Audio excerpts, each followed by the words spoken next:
This is, I think the thing about this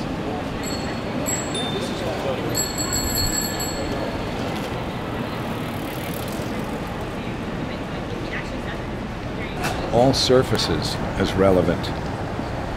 It's not about, an architect looks at a facade. Giving you a lot of good stuff here today. You are. You better give me a copy of this tape. We're going to talk about usage also. But the thing that architects look at for the most part is the facade, you know, and then, you know, how the verticality affects the project. What I look at is the sidewalk, the facade, and the rooftop.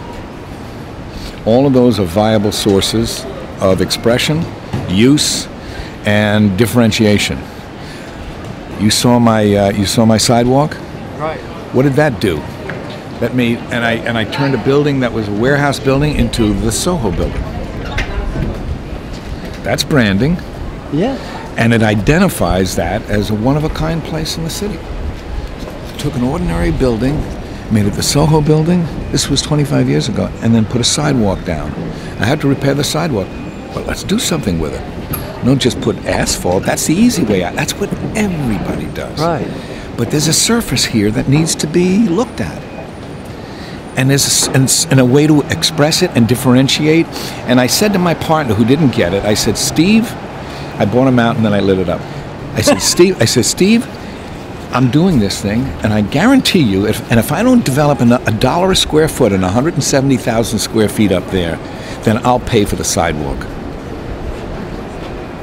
We did it. Didn't do it to finish. I wanted to light it up, but you know, maybe it was time to do that later. But that's an example of how when something that's one of that's many that could be in one of many becomes one of a kind. One of a kind. Yeah. So, and that's what we want to stand right there. I want to shoot this. About texture. Yeah. And street. If you make it so clean, you know, then everybody wears the polo shirt. So once in a while, you know, make it interesting by leaving something that's special and unique and communicative. Cutting edge. This has this is part of what their culture is about. And then once you walk through this mess, you walk into something super clean and very high design. Right. Now well, I said $2,000 for, what'd you say it was 2,000 for what? Now I'm going to walk you down the street to Balenciaga. Here on the street. I can imagine. Well, and they did it a little bit different. But here's an example of a great product. By the way,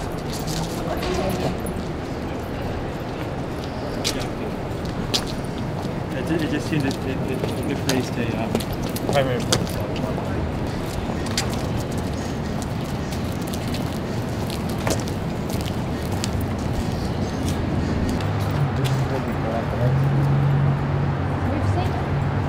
Took them on a mini tour.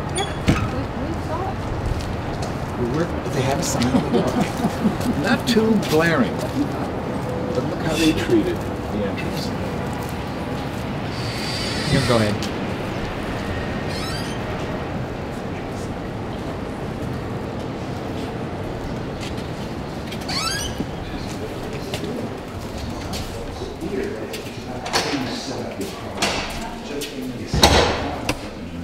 Sorry, sir. No cameras? Their tenants, because the service is lousy, and they got too greedy at the wrong time.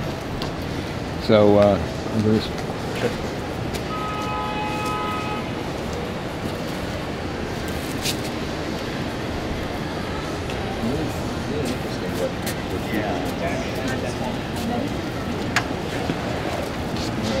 We're over there. And the right merchandise is still going to sell. Apple is packed. AX is packed. Banana is not. You know, so I mean, you got to be super clear on how to get to your customer. And my wife was with Neiman's the other day. She sells to Neiman's and very close to them. And they don't know what to do. Yeah, right. I mean, they're not buying because they have inventory. That's exactly. And the next thing is that it's not just that this probably shouldn't have been a train. Who buys an know anybody? We're retrained. We're not going to go buy retail. Anything's got to have a discount to it. And the customer's now been either spoiled for the retailer. So how do you now get back to that? How do you ever get full price? You know, even the VMHA, VMHA, isn't it? The brands, you know, the Cartier, Van Cleef, they will never discount anything. You know, they'll all go for a good piece for 10%, for sure. But they're the last holdouts. But everything is discounted.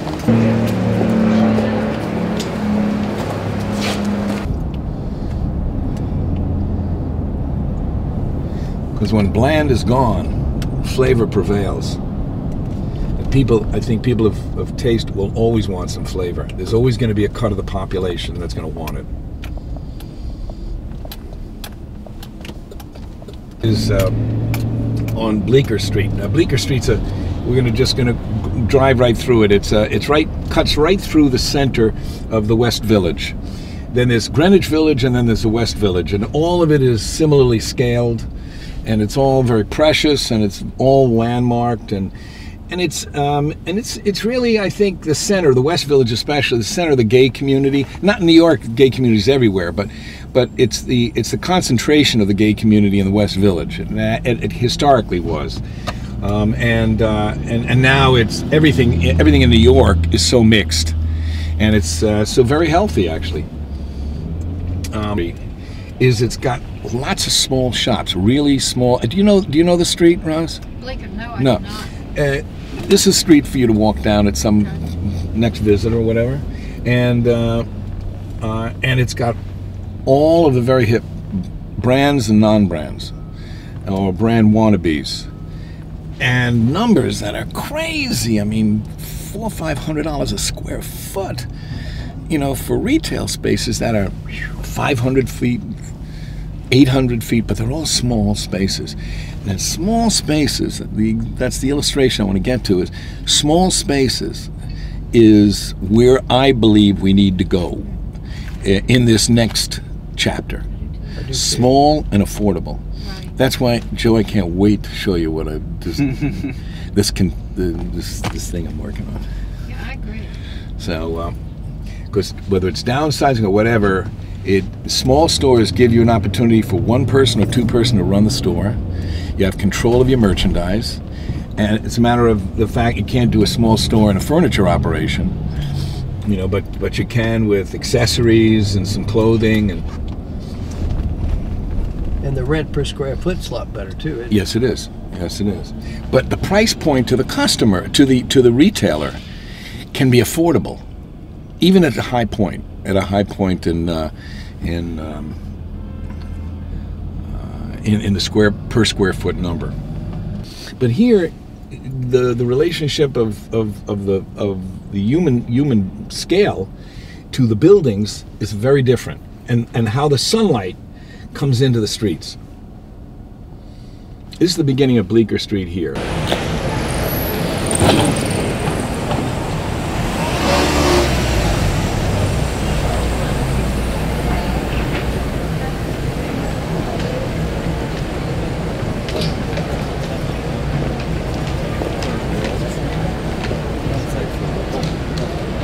Look at what they're wearing. See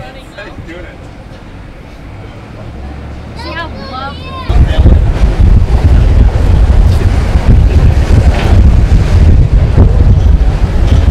Now the smallness of the stores brings color and variety and texture to that street.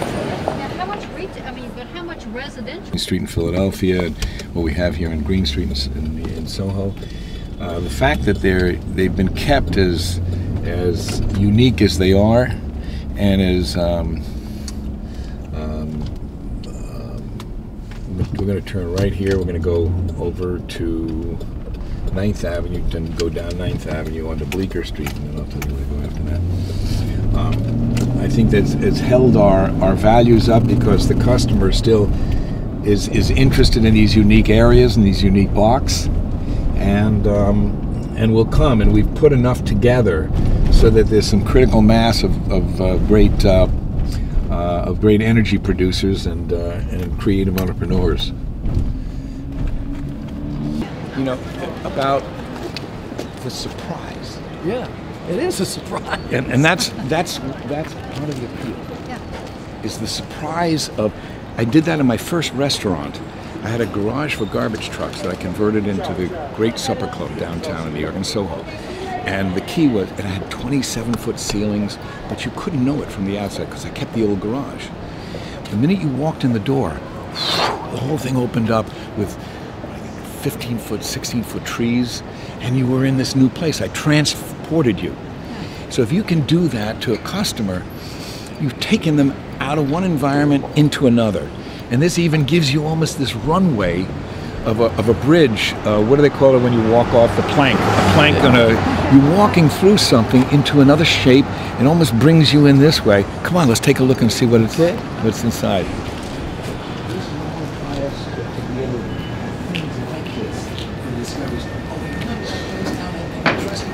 You gotta see this store.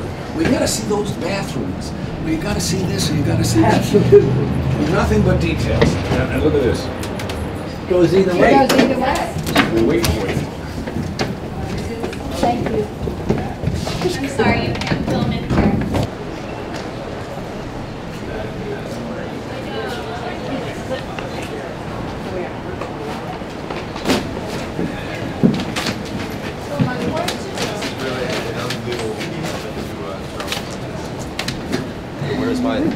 Where's my bailout with the? I love it. Do you know what? How do you know what's inside? Is the whole configuration of those casement kind of windows. And it's a great Apple is one of the really great corporates who have been able to acclimate and make exciting spaces out of adaptively reusing them for their own purposes without destroying or adversely impacting the art. You can instruct the architect which way you want to go, but I've never let it go to the hands of the architect. I want my fingerprints on it because I also want the responsibility aesthetically. By the way, this was the center of the meat market, and they've taken off some of this. This is all the old stuff here, which they should have all left. You know, this is the character of the meat market. This awning, the old. And we're gonna turn here, and then we're gonna park on the side. Now,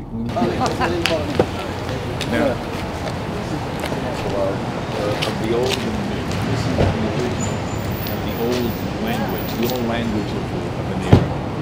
And you can see these here. That's where all the racks were.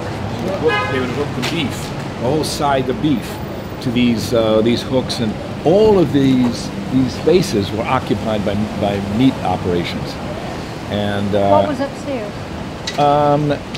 just empty lofts, factory spaces, but it was really about the meat industry. And this and also clubs, because this place here was alive from 1 o'clock in the morning. Because they were here. And then dead at 8 in the morning, because the trucks were here. But this was the avant-garde club scene, and all the weird stuff went on down here because there was nobody to bother. There's no residential.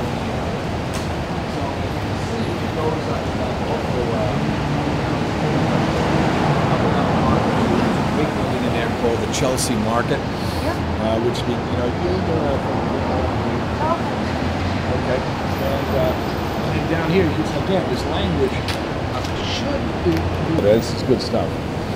And as the texture, if you saw this whole area flat without these Patrice awnings, you can see it over there. Not as interesting. It doesn't have that unique character of what the meat market is. And this place is about the meat market. So Diane Van Furstenberg, when she did this, she has the whole building here.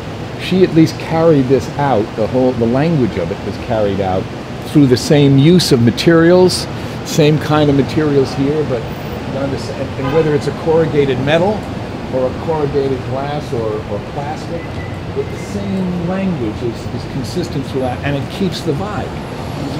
And the vibe here is what makes this place different. It's about the one-story texture, the one-story nature of scale, and the texture of the street. And the awnings dominate the texture and language of the street. It's the one, I think, the one interesting piece. And what we're going to do is, in each of the neighborhoods that I want to show you, there's a clear point of view in every neighborhood as to what, when you describe the neighborhood, what's the first thing you're going to say about it? And that should be consistent with anybody who looks at it. Or at least the first three things, if there's a few things for you to draw.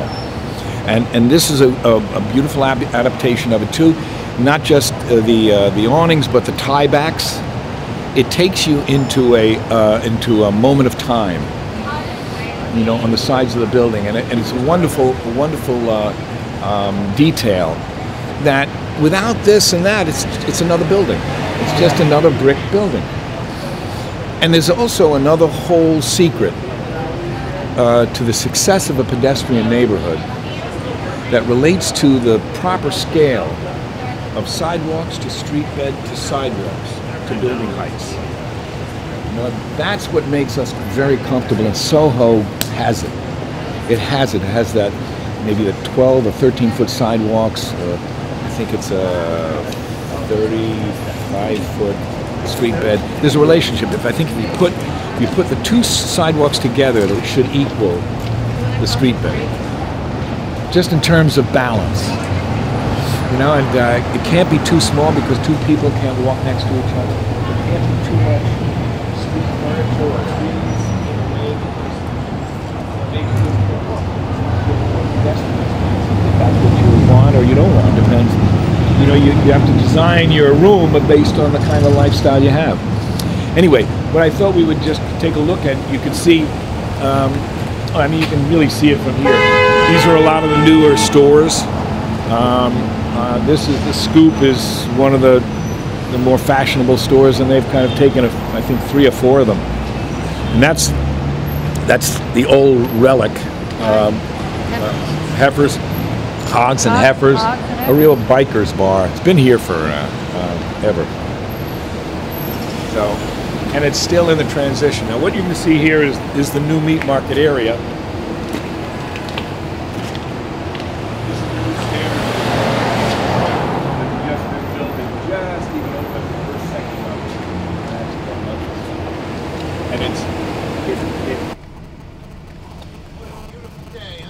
Springtime. I hope it lasts. Nothing lasts forever. That's true. And why I wanted to go up to architect. Now this is a proposed program right over here. This whole dock. It was an original aviation, marine and aviation thing. It's completely vacant now. The city owns it. They put it out for RFP, and there's been a few plans that have been put forward for it. One of the architects I work with did a plan. It's a Korean guy who's there's a few people that put in here. This is all Chelsea, the Chelsea piers. This is this is the Frank Gehry new building. This is the Scour Beach, and to me it's industrial manufacturing buildings that have been done. The fact that you don't see any columns. The columns are set back in the buildings, just maybe 20 feet even, and then they're cantilevered out. So there's a continuous band of windows. They're never stopped by a structural column. Like that right there. Like these. Yeah, like these. And the conventional style. So it's very indicative of coming out of into the Art Deco movement and the Art Deco design. And these casement windows are really indicative of a manufacturing facility. And this was my inspiration of being able to take this to the Fifth Avenue building. That was another example of it, what we saw in the meat market. But this is really, I wanted to build a building like this in Boston. When I went through that process there, it didn't make it to the final cut because it was not executed well. But this to me is a great example of classic factory warehouse architecture. And it could be.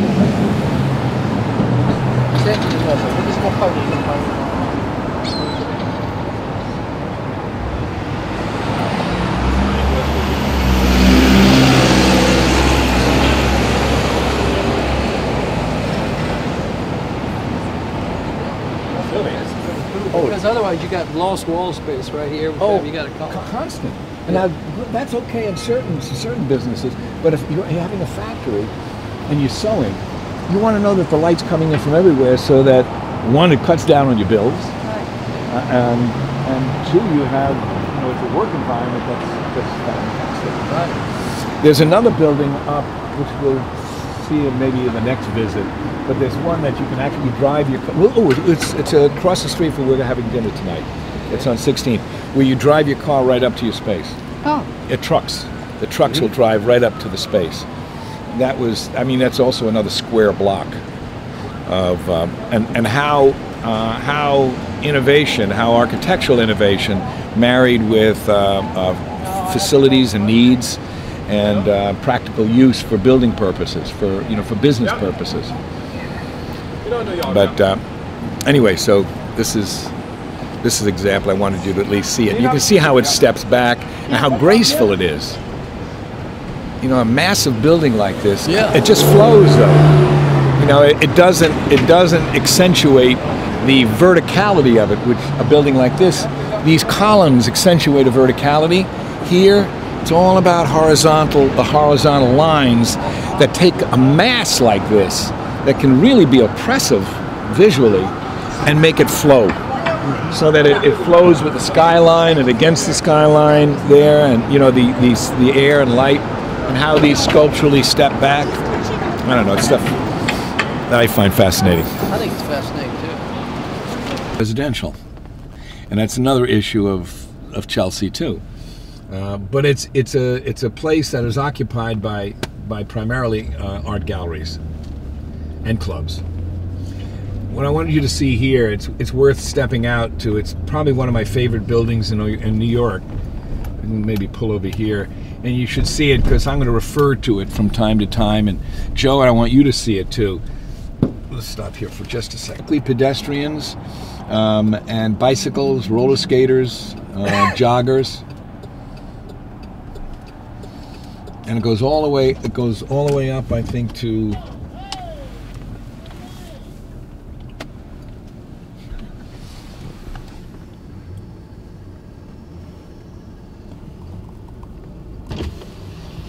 I bet you're a good mechanical service guy, watching all the details. This whole section in here, from about 21st Street up to about 28th Street, from this street to the next avenue, from 10th to 11th Avenue, is the kind of the central connection for the art gallery world in New York City. Do you think that will remain in this economy? I think so. I mean, they're going to struggle like everybody struggles. I'm going to turn on 27th. But there's still this counterpoint between the galleries. Right. This is what we're looking at in Wynwood, the galleries and the repair shops, right, which is really adds to the cool nature of a neighborhood. I mean, from an artist standpoint and from a gallerist standpoint. Okay. They don't want it to be too slick. Okay. If it's too slick, then they can go to Madison Avenue and it's a different customer and they've lost the edge.